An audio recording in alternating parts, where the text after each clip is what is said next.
تاب کے در لگے تیرگی می روی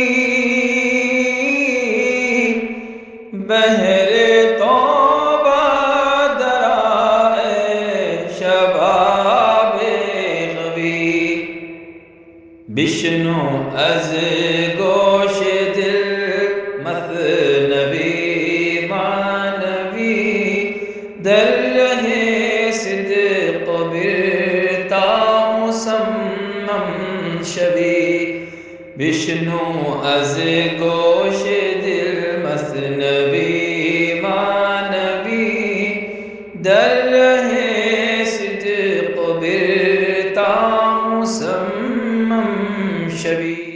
بسم اللہ الرحمن الرحیم، الحمدللہ رب العالمین والصلاة والسلام علی سیدنا و مولانا محمد سید الکونین والثقلین وعلی آلہ و اصحابہ اجمعین، اما بعد۔ گزشتہ ہم کو یہ بتایا گیا تھا کہ اللہ تعالیٰ نے دعا کو استجب سے وابستہ کیا ہے۔ تم دعا کرو، میں تمہاری دعا قبول کروں گا، تم مجھے پکارو، میں تمہاری پکار کا جواب دوں گا۔ اس کا ذکر کرتے ہوئے آپ نے کہا تھا کہ اس کے لیے شرط ہے کہ دل پاک ہو جائے، اور جس کا دل پاک ہو جاتا ہے اس کی دعا اللہ تعالیٰ تک پہنچ جاتی ہے، ورنہ یہ دعا آسمانوں کے درمیان معلق لٹکتی رہ جاتی ہے۔ اسی طرح کا ایک شخص تھا پاک دل، اس نے ایک مرتبہ دعا کی تھی جس کا واقعہ مولانا روم نے شروع کیا تھا، اور پھر بات رک گئی تھی کہ اس نے کہا تھا اللہ تعالیٰ کے حضور معروضہ کہ میں بغیر محنت کے روزی حاصل کرنا چاہتا ہوں۔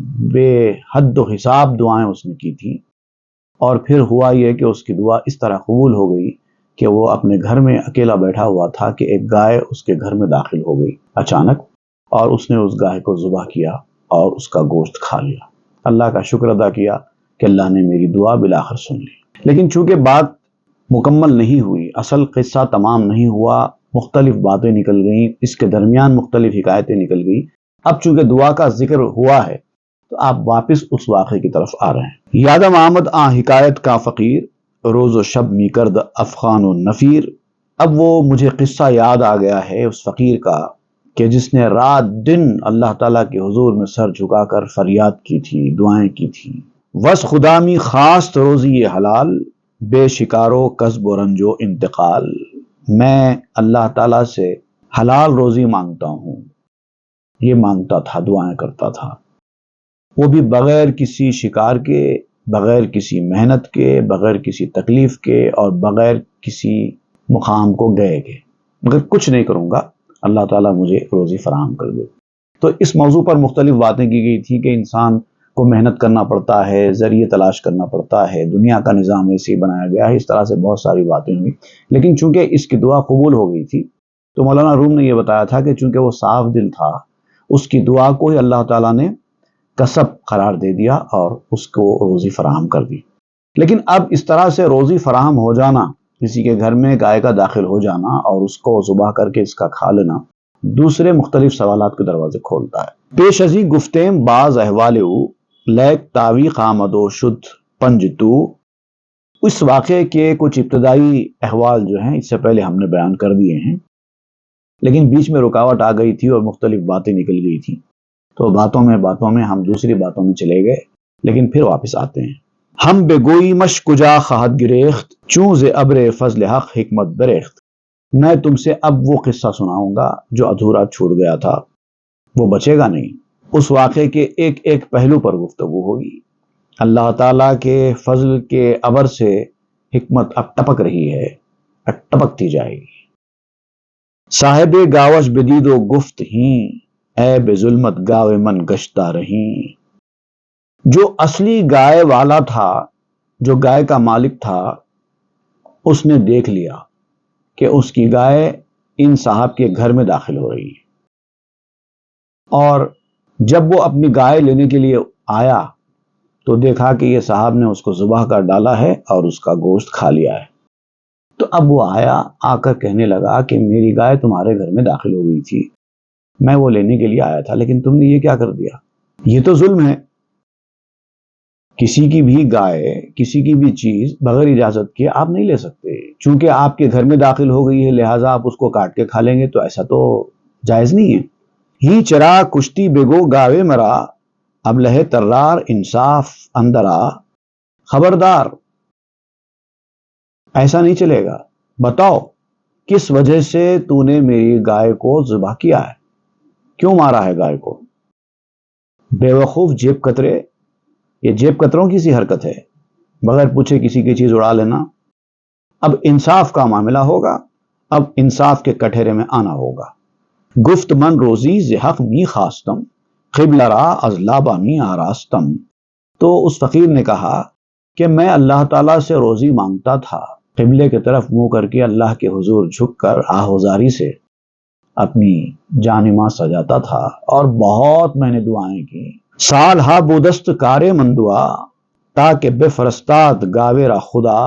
میں کئی سالوں تک اس کے لیے دعا کرتا رہا کہ اے اللہ تو دنیا کو ایسا بنایا ہے کہ محنت کرے گا تو ملے گا، لیکن میرے لیے کچھ اپنی شان دکھا دے، بغیر محنت کے کچھ کھلا کے بتا دے. تو اللہ تعالیٰ نے میری دعا قبول کر لی اور گائے بھیج دی. اس میں میرا کیا قصور ہے؟ چون بدیدم گاؤ را برخاستم، روزی امن بود کشمی خواستم.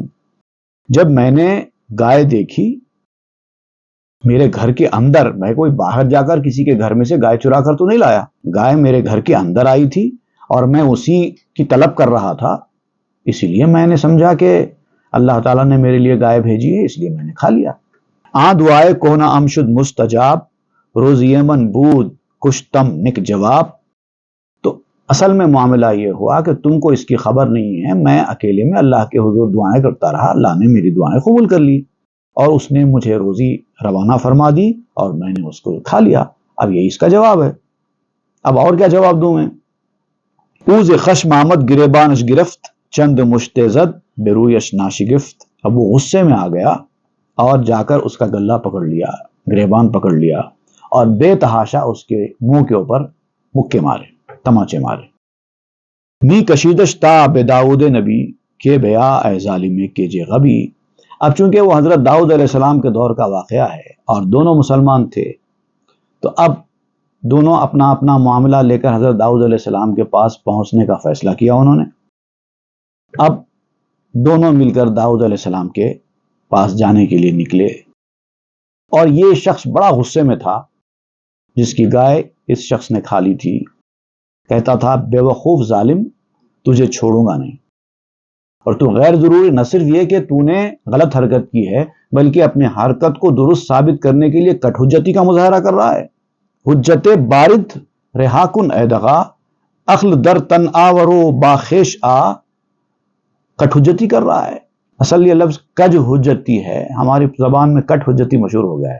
کج حجتی، بیکار کی ٹیڑھی بحث کرنا. عقل پیدا کر، اگر تیرے جسم کے اندر عقل نہیں ہے تو عقل پیدا کر اور ہوش میں آ. ایسے کیسے ہوتا ہے؟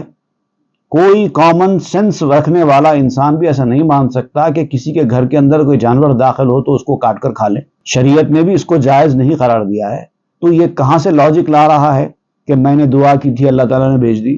اینچ می گوئی دعا چے بوب مخند، بر سرو ریشے منو خیش اے لوند. کیا کہتا کیا ہے کہ میں نے دعا کی، میں نے دعا کی؟ یہ دعا ہوتی کیا ہے؟ دعا کا مذاق مت اڑا. اپنے سر اور اپنی داڑھی کا مذاق اڑانا کہتے ہیں اس کو. اللہ والے دعا کرتے ہیں تو ان کے دعا کا طریقہ سیکھ. ایسا نہیں ہوتا میں نے دعا کی اللہ تعالیٰ نے بھیج دی، کسی کا بھی مال لے کے کھا جائیں میں نے دعا کی اللہ نے بھیج دی، ایسا نہیں ہوتا. گفت من باحق دعا ہا کردام، اندری لابا بسے خوں خردام. تو اس نے کہا کہ میں نے بہت دعائیں کی ہیں اور اللہ تعالیٰ کے سامنے منت، سماجت، خوشامد سب میں نے اختیار کیا اور بہت اپنا خون پیا ہے اس معاملے میں. اور اللہ نے فرمایا ہے کہ ادعونی استجب لکم، تم دعا کرو میں تمہاری دعا قبول کروں گا. اور اتنا دعا کرنے کے بعد اگر ایسی اس طرح سے غیر متوقع طور پر گائے کسی کے گھر میں داخل ہو جائے گی تو کون کیا سمجھے گا؟ وہی سمجھے گا کہ اللہ تعالیٰ نے بھیجی ہے. من یقیدانم دعا شد مستجاب، سر بزن برسنگ اے منکر خطاب. میں یقینی طور پر جانتا ہوں، مجھے اس بات کا ایمان ہے کہ میری دعا ضرور قبول ہوگی اور اس یقین کے ساتھ میں نے دعا کی ہے، اور میں اب بھی یہی کہتا ہوں کہ میری دعا قبول ہوئی ہے۔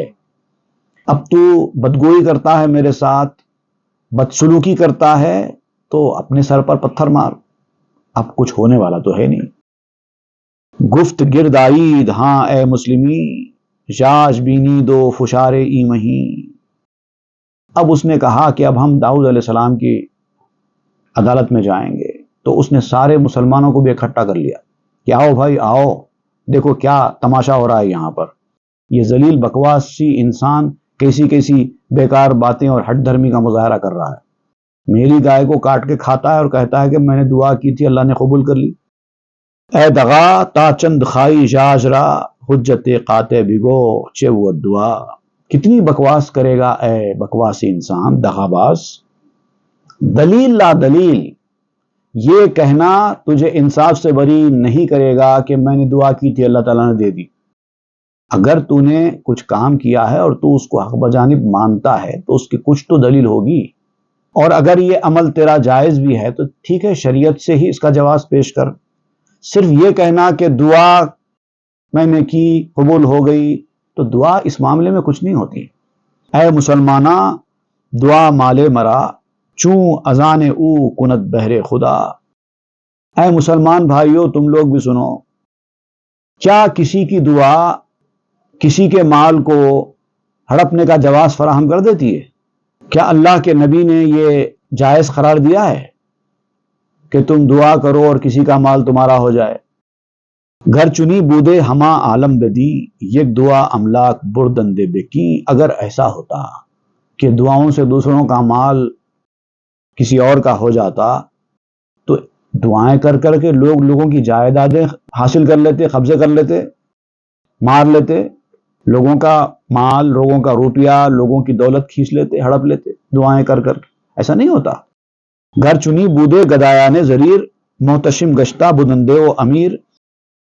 اگر ایسا ہوتا جو تو کہہ رہا ہے کہ دعا سے میری ہو گئی، تو پھر یہ جو اندھے بھکاری تم سے زیادہ دعائیں کرتے رہتے ہیں سڑکوں پہ، تم اللہ کو اتنا نہیں پکارتے جتنا بھکاری پکارتے ہیں۔ اگر اللہ کو زیادہ پکارنے سے یا اللہ کے حضور زیادہ دعائیں کرنے سے اگر دنیا کا مال انسان کا ہو گیا ہوتا تو تم سے زیادہ امیر تو بھکاری ہوتے تھے، کیونکہ وہ تو اللہ کو زیادہ پکارتے ہیں، تم سے زیادہ دعا کرتے ہیں۔ وہ لوگ ہر گھر پر جاتے ہیں اور صاحب خانہ کے حق میں دعا کرتے ہیں، اے اللہ ان کی روزی میں برکت دے دے، اے اللہ ان کے بچوں کو سلامت رکھے، دعائیں کرتے رہتے ہیں، دعائیں کرتے رہتے ہیں۔ روز و شب اندر دعا اندو ثنا، لا بگویاں کہ تو مادہ اے خدا۔ وہ تو دن رات اللہ کی تعریف میں رہتے ہیں، دعائیں کرتے رہتے ہیں، اللہ کے حضور منت سماجت کرتے رہتے ہیں، اے خدا تو ہم کو دے، اے خدا تو ہم کو دے۔ تا تو ندہی ہیچ کس ندہد یقین، اے کشائندہ تو بکشا بند ای۔ جب تک تو نہ دے گا کوئی نہ دے گا، اے مالک دے دے دے دے دے دے۔ اے ہمارے دروازوں کو بند رکھنے والے دروازہ کھول دے۔ دعائیں کرتے نا، فقراء و مساکین گداگر ہر طرف۔ مقصب کوراں بود لاب دعا، جز لبے نانے نیابند از عطا۔ جو اندھے لوگ ہوتے ہیں، گداگروں میں بھی آپ دیکھیں گے کچھ اندھے ہوتے ہیں، دعا کرتے رہتے ہیں۔ اگر ایسے ہی دعا قبول ہو گئی ہوتی کسی اندھے کی تو وہ تو اندھا رہتا ہی کب، دعا کرتا اور بینا ہو جاتا۔ بار بار دعا کرتے ہیں۔ دعا اپنی جگہ ہے، لیکن اس کے کچھ اپنے قاعدے قانون ہیں، اللہ کی حکمتیں، اس کے فیصلے اپنی جگہ پر ہیں۔ اللہ کے حکمت کے فیصلوں کو دعا تو نہیں بدل سکتی نا۔ تو یہ ایسی تمہاری دلیل قابل قبول نہیں ہے۔ اب وہ فقراء جو اللہ کو یاد کرتے ہیں، دعائیں کرتے رہتے ہیں، ان کو بھی کچھ مل جاتا ہے، لیکن کیا ملتا ہے؟ ایک دو روٹی کے ٹکڑوں کے سوا کچھ نہیں ملتا۔ اور کیا ملتا ہے ان کو؟ اور ایک آدمی دنیا میں وہ ہوتا ہے جس نے کبھی اللہ کو یاد ہی نہیں کیا، لیکن اللہ تعالیٰ نے بے حساب ان کو دے دیا۔ ایسا بھی تو ہوتا ہے۔ خلق گفتند ای مسلمان راست گوست، وی فروشندہ دعا ہا ظلم جوست۔ اب سارے مسلمانوں نے اس آدمی کی حمایت میں اپنی آواز اٹھائی کہ ہاں تو سچ کہہ رہا ہے، اس طرح سے دعا کرنے سے ایک کی ملکیت دوسرے کی نہیں ہو جاتی۔ یہ جو دعا کرنے کا دعویٰ کرنے والا جو انسان ہے، یہ اصل میں ظالم شخص ہے، جو کسی کا مال ہڑپ کر اپنی چوری کو درست ثابت کرنے کے لیے اس طرح کی باتیں کر رہا ہے۔ این دعا کے باشد از اسباب ملک کہ کشد ایرا شریعت خود بسلک، دعا کے کچھ اسباب ہوتے ہیں، ملکیت کے کچھ اسباب ہوتے ہیں، کسی چیز کو اپنی ملک میں اپنی پراپرٹی بنانے کے لیے کچھ کنڈیشنز ہوتے ہیں، وہ کنڈیشنز میں دعا نہیں ہے۔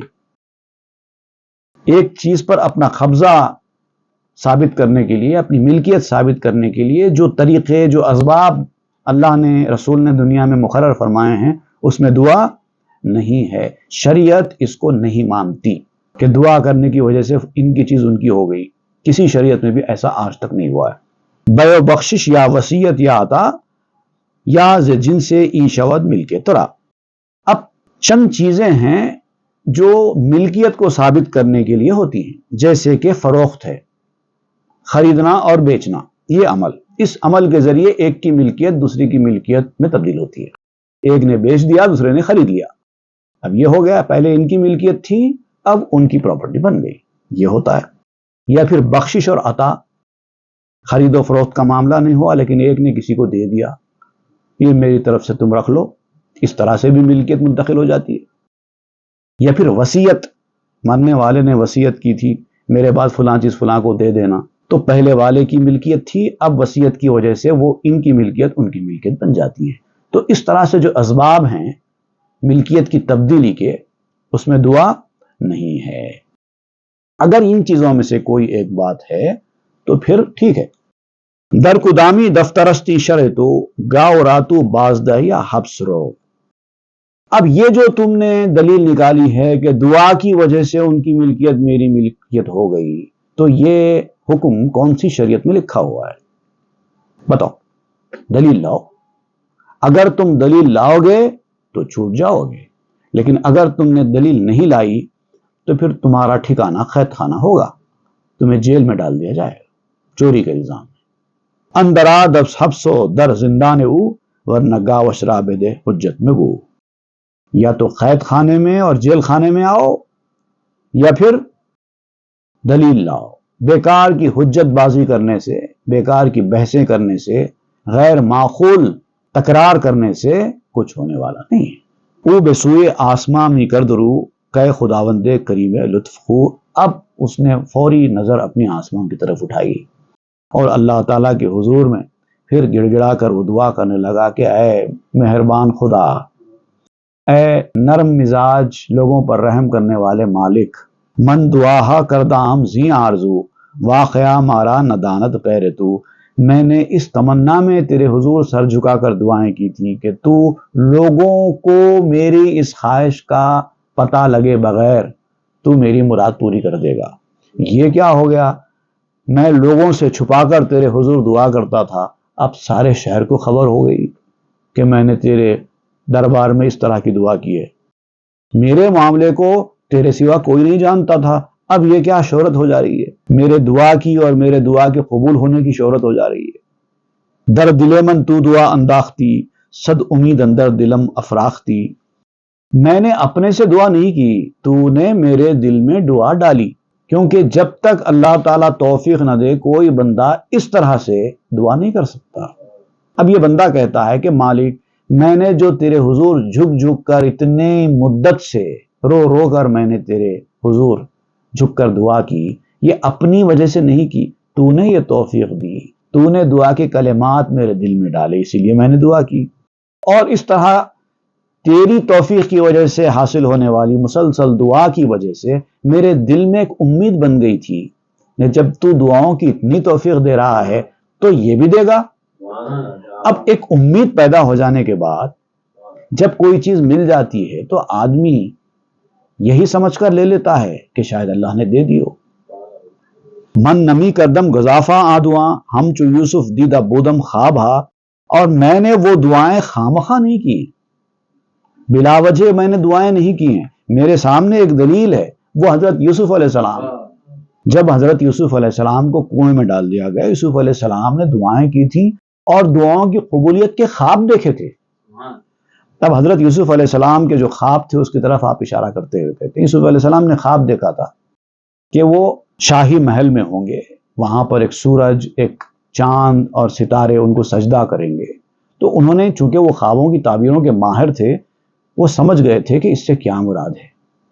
یوسف علیہ السلام کو یقین تھا کہ وہ کنویں سے باہر نکلیں گے، نہ صرف نکلیں گے بلکہ ان کی عمر طویل ہوگی، ایک وقت کے بعد وہ بادشاہ کے محل میں رہیں گے اور ان کے ماں باپ اور بھائی اس وقت ان کے سامنے جھکیں گے۔ یہ تعبیر لی تھی یوسف علیہ السلام نے کنویں میں بیٹھ کر، جبکہ ایسے گہرے کنویں میں تھے جبکہ زندہ بچ کے جانے کا کوئی امکان نہیں ہوتا۔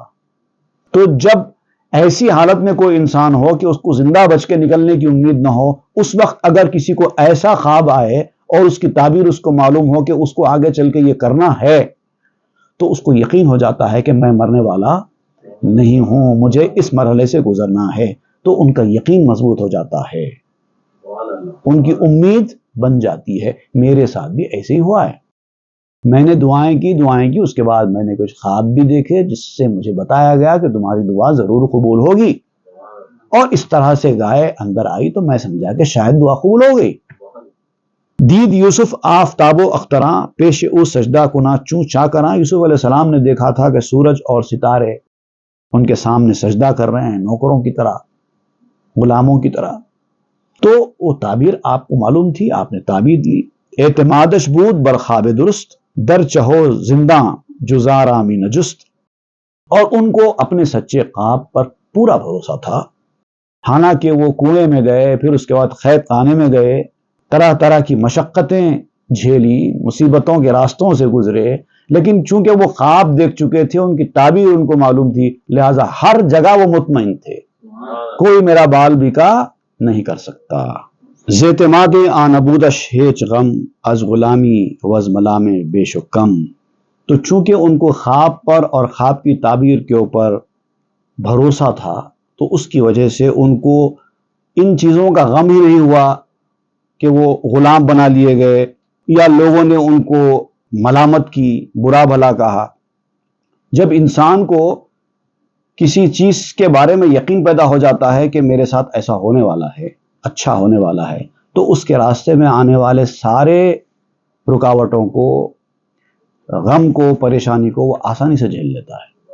وہ یقین کرتا ہے کہ یہ سب جانے والی چیزیں ہیں، اب جو آ رہا ہے میری نظر اس کے اوپر ہے نا، اب یہ تو چلا جائے گا، اس کے اوپر کیا میں پریشان ہوں۔ اعتماد داشت او بر خواب خیش، کہ چو شمع می فروزی دست ز پیش۔ وہ اپنے خواب پر بھروسہ کرتے تھے اور وہ خواب ان کے سامنے شمع کی طرح روشن تھا، اسی کو دیکھ رہے تھے۔ چوں درف گندند یوسف را بچاہ، بانگ آمد سمع او را از الہ۔ جب ان لوگوں نے یوسف علیہ السلام کو کنویں میں گرا دیا تھا تو ان کے کان میں، یوسف علیہ السلام کے کان میں اللہ تعالیٰ کی جانب سے ایک آواز آئی تھی۔ قرآن مجید میں اس تعلق سے اشارہ ملتا ہے کہ اللہ تعالیٰ نے ان کے دل کے اوپر ایک وحی کی تھی۔ وَأَوْحَيْنَا إِلَيْهِ لَتُنَبِّئَنَّهُمْ بِأَمْرِهِمْ هَذَا وَهُمْ لَا يَشْعُرُونَ۔ یوسف علیہ السلام پر ہم نے وحی کی تھی اور اپنے معاملے کے بارے میں خبر دی تھی کہ کیا ہونے والا ہے تمہارے ساتھ، یہ کیا ہو رہا ہے اور آگے کیا ہونے والا ہے، لیکن لوگوں کو اس کی خبر نہیں تھی۔ سورہ یوسف آیت 15۔ کہ تو روزے شہشوی اے پہلوان، تاب مالی ای جفا بر روئے شاں۔ اے پہلوان، اے جوان مرد، تو ایک دن بادشاہ بنے گا، تو ایک دن بادشاہ کا بڑا آدمی بنے گا، اور ایک وقت ایسا آئے گا کہ جو تیرے ساتھ ظلم کر رہے ہیں نا، تو ان کے ظلم کو ان کے منہ پر مارے گا۔ یہ اللہ تعالیٰ نے یوسف علیہ السلام کو خبر دے دی تھی۔ اس کے بعد وہ مطمئن تھے۔ قائل ای بانگ نامت در نظر، لیک دل بے شناخت خائل راز سر۔ لیکن آواز دینے والا نظر نہیں آیا تھا، کیونکہ جو وحی کی گئی تھی وہ جبریل یا کسی فرشتے کی وساطت سے نہیں کی گئی تھی، بلکہ راست کی گئی تھی دل کے اوپر۔ لیکن یوسف علیہ السلام کے دل نے اس کو علامت کے ذریعے پہچان لیا کہ یہ اللہ تعالیٰ کی جانب سے آنے والی آواز اور وحی ہے۔ قوتِ و راحتِ و مسندے، درمیان جاں فتادش زاندے۔ اس کی وجہ سے ان کے اندر قوت پیدا ہو گئی، ایک آرام و سکون پیدا ہو گیا، ایک سہارا مل گیا، جان میں جان آ گئی اس آواز کی وجہ سے۔ جب انسان کسی مشکل میں مبتلا ہوتا ہے تو کوئی ایسی آواز ہمت دلانے والی جب اس کو آ جاتی ہے تو پھر آدمی ہر مصیبت کا سامنا کرنے تیار ہو جاتا ہے، اور جب یہ آواز اللہ کی طرف سے آئی تو پھر تو سمجھ لو کہ مشکلیں آسان ہو گئی۔ چاہ شد بروے بداں بانگے جلیل، گلشن و بزمیں چو آتش بر خلیل۔ وہ کنواں تھا یوسف علیہ السلام جس میں ڈالے گئے تھے، لیکن یہ کنواں ان کے حق میں باغ بن گیا، جیسے کہ آگ ابراہیم علیہ السلام کے حق میں باغ بن گئی تھی۔ ہر جفا کے بعد ازانش می رسید، او بداں قوت بے شادی می کشید۔ اس کے بعد جو ان کے اوپر ظلم ہوا یوسف علیہ السلام کے اوپر، انہوں نے پوری قوت کے ساتھ وہ جو ایمانی قوت، وہ جو یقین کی قوت ان کے اندر پیدا ہو گئی تھی، اس کی وجہ سے ہر ظلم کو خوشی کے ساتھ برداشت کیا۔ ہم چنا کے ذوق عام بانگے الست، در دلے ہر مومن تا حشر ہست۔ اسی طرح ہر وہ ایمان والا جس کو وعدہ الست یاد ہے، جو وعدہ الست پر یقین رکھتا ہے، اس کا ذوق اس کو حاصل ہے، تو اس کے لیے بھی حشر کے دن تک ہر دنیا کی تکلیف سہنا آسان ہو جاتا ہے۔ جو لوگ بھلا بیٹھے ہیں ان کے لیے تکلیف ہے، اور جن کو یاد ہے یا جن کو یاد دلا دیا گیا ہے، جن کو اشارے دے دیے گئے ہیں اور ان کو یقین پیدا ہو گیا ہے اس الست کے دن کا، تو پھر وہ مطمئن جیتے ہیں۔ تانا باشد در بلا شاں اعتراض، نئے ز امر و نہیں حق شان انقباض۔ تاکہ جب ان کو آزمائش میں ڈالا جائے تو ان کو کسی قسم کا کوئی انقباض نہ ہو، دل ان کا انبساط کی کیفیت میں رہے، کھلا رہے، دل میں تنگی پیدا نہ ہو، کشادہ رہے دل۔ اور اسی وجہ سے وہ لوگ اوامر اور نواہی کے معاملے میں، ڈوز اینڈ ڈونٹس کے معاملے میں بڑے سالڈ یقین والے ہوتے ہیں، ذرا بھی شک اور تردد پیدا نہیں ہوتا ان کو۔ لقمہ تلخے چو شکر می شود، خار ریحاں سنگ گوہر می شود۔ جب اس مرحلے پر آدمی آ جاتا ہے تو پھر کڑوا لقمہ بھی اس کو شکر بن جاتا ہے، اور کانٹا بھی اس کو ریحان بن جاتا ہے۔ ریحان اکثر لوگ کہتے ہیں، ریحان پھول کو کہتے ہیں، لیکن ریحان پھول سے بھی زیادہ اچھا لفظ ہے۔ پھول تو خوشبودار بھی ہوتا ہے، بغیر بو کے بھی ہوتا ہے، اور بعض پھول تو بدبودار بھی ہوتے ہیں، لیکن ریحان صرف ایسی چیز کو کہتے ہیں جس میں خوشبو ہی خوشبو ہو۔ یہاں تک کہ گھاس پھوس، پتے، ہر وہ چیز جس کے اندر خوشبو ہو اس کو ریحان کہتے ہیں۔ اسی لیے رسول اللہ صلی اللہ علیہ وسلم نے بھی اپنے نواسوں کا، امام حسن اور امام حسین کا جب تذکرہ فرمایا تو زہر کا لفظ استعمال نہیں فرمایا۔ عربی میں پھول کو زہر کہتے نا، آپ نے فرمایا ہما ریحانتی من الدنیا، یہ نہیں فرمایا کہ وہ دنیا میں میرے دو پھول ہیں۔ ہم اردو میں ترجمہ ایسی کر دیتے ہیں، میرے دو پھول ہیں، لیکن پھول مناسب ریحان کا لفظ نہیں ہے۔ اگر پھول کا لفظ استعمال کرنا ہے تو میں کہتا ہوں کہ خوشبودار کے ساتھ استعمال کرو۔ وہ دنیا میں میرے دو خوشبودار پھول ہیں، کیونکہ بغیر خوشبو کے پھول بھی تو ہوتے نا، کیونکہ ریحان کا جو لفظ ہے وہ خوشبو سے عبارت ہے۔ خار ریحاں سنگ گوہر می شود، کانٹا ریحان بن جاتا ہے اور پتھر گوہر بن جاتا ہے۔ لقمہ حکمے کے تلخی می نہد، گل شکر آرا گوارش می دہد۔ جس حکم کا لقمہ بھی تلخی پیدا کرتا ہے۔ بعض آرڈرز ایسے ہوتے ہیں، جب آرڈر دینے والا کسی ماتحت کو حکم دیتا ہے کسی چیز کا، تو بعض اچھا حکم ہوتا ہے، بعض آپ کو ناگوار لگنے والا حکم بھی ہوتا ہے۔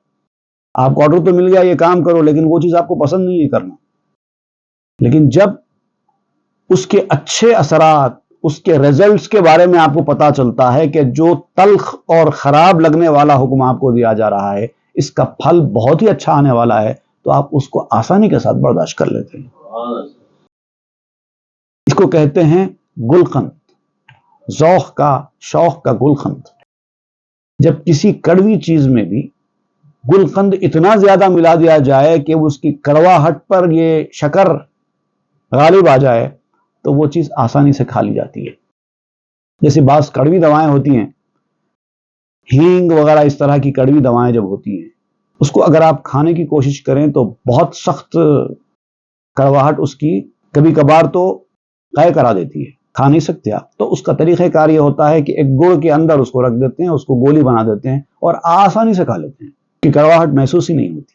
تو جن کو خوشخبری ملتی ہے اس کام کے رزلٹ کی، تو ان کی خوشخبری بالکل ایسی ہی ہے جیسے اس ہینگ کے اوپر گڑ چڑھا دیا گیا ہو۔ گل شکر آرا کے نبوت مستند، لخ مرا زنکار او قے می کنت۔ اور جس کے لیے اس گلقند کا سہارا نہ ہو، دوا تو کڑوی ہے لیکن اوپر سے مٹھاس چڑھی ہوئی نہیں ہے، تو وہ ناگوار ہونے کی وجہ سے کبھی کبھار وہ اس لقمے کو اگل دیتا ہے، الٹی کر دیتا ہے۔ ہر کے خواب دید از روز الست، مست باشد در رہے طاعات مست۔ اور جس نے اس الست کے دن کا خواب دیکھ لیا، اس کو یاد آ گیا اور وہ اسی یاد کے سہارے زندگی گزار رہا ہے۔ ایک دنیا ہے پیدا ہونے سے پہلے والی دنیا، ایک دنیا ہے مرنے کے بعد کی دنیا۔ پیدا ہونے سے پہلے والی دنیا اگر یاد ہے تو پھر وہ دنیا میں مرنے کے بعد کی دنیا کی تیاری کرنے لگتا ہے۔ جس کو پیدا ہونے سے پہلے والی دنیا یاد نہیں ہے، اس کو مرنے کے بعد کی دنیا میں شک ہوتا ہے۔ یہ ہے بہت خاص پہلو، اور اسی لیے اس کا کام سستی پر، غفلت پر ہوتا ہے۔ وہ اپنے فرائض و واجبات میں بھی کوتاہی کرتا ہے۔ لیکن ایسا آدمی جو الست کے دن کا خواب دیکھ چکا ہے، وہ عبادات کے راستے میں پورا مستی کے ساتھ کرتا ہے، اس کو اس میں بھی مزہ آتا ہے۔ می کشد چوں اشترے مست این جوال، بے فطور و بے گمان و بے ملال۔ اب آپ ایک اور مثال دیکھ کے سمجھاتے ہیں کہ وہ اونٹ جو مست ہے، بعض اونٹ بڑے مست ہوتے ہیں جب چلتے ہیں مستے میں، تو جنہوں نے دیکھا ہے وہ جانتے ہیں، جنہوں نے نہیں دیکھا ہے وہ صرف ایک تصور کر سکتے ہیں۔ جب اونٹ مست ہو جاتا ہے اور تیزی سے دوڑنے لگتا ہے مستی میں، تو اس کے اوپر کتنا ہی وزن ڈال دو کوئی فرق نہیں پڑتا اس کو۔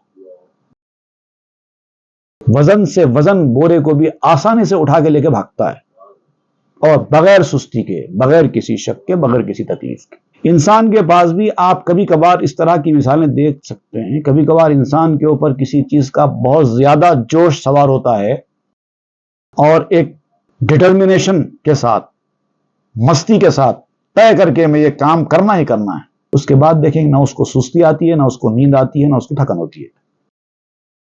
یہ ہے وہ مستی جو انسان سے کام کراتی ہے۔ تو آپ اونٹ کی مثال دے کر سمجھاتے ہیں۔ کف تصدیقش بگردے پوزے او، شد گواہ مستی دل سوزے او۔ اور ایسے میں کیا ہوتا ہے، اونٹ کے منہ سے جھاگ نکلنے لگتی ہے۔ جب وہ مست ہو جاتا نا اونٹ، تو اس کے منہ سے جھاگ نکلنے لگتی ہے۔ یہ اس بات کی علامت ہوتی ہے کہ اونٹ مست ہو گیا ہے، اور اس کا یہ جھاگ منہ سے نکلنا اس کی مستی کا گواہ ہوتا ہے۔ جو اونٹوں کو چلانے والے لوگ، ان کے بارے میں جاننے والے لوگ ہوتے ہیں نا، ان کو جب کبھی اونٹ کے اوپر کوئی بھاری سامان لے کر جانا ہوتا ہے تو اس جھاگ کا انتظار کرتے رہتے ہیں۔ جیسے ہی اونٹ کے منہ سے وہ جھاگ نکلا، اس کی پیٹھ کے اوپر ضرورت سے زیادہ سامان لاد دیتے ہیں۔ ان کو معلوم ہے کہ اب اونٹ لے کے جائے گا۔ اشترس قوت جو شیرے نر شدہ، زیر ثقل بار اندک خر شدہ۔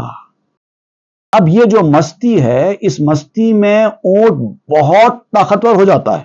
ایسا لگتا ہے جیسے کہ کوئی اونٹ نہیں بلکہ ایک شیر نر ہو، بڑی طاقت اور بڑی توانائی کے ساتھ نکلتا ہے، اور وہ بھاری بوجھ کو اٹھا کر لے جانے کی فراق میں اتنا مست ہوتا ہے کہ اس کو اگر کھانے کے لیے زیادہ کچھ نہ بھی دیا جائے تو پرواہ نہیں کرتا۔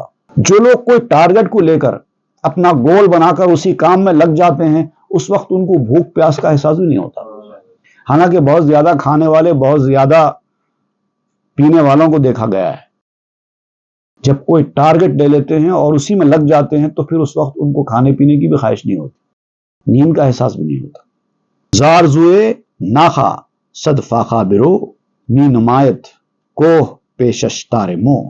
جب اونٹ اونٹنی کی تمنا میں نکلتا ہے مستی کے ساتھ، تو سینکڑوں وقت کے فاقے بھی اس کے اوپر گزر جائیں تو اس کی پرواہ نہیں کرتا۔ پہاڑ بھی اس کو بال کے برابر نظر آتا ہے۔ ٹارگٹ بنا لیا ہے، بس یہ کرنا ہے، بس یہاں جانا ہے۔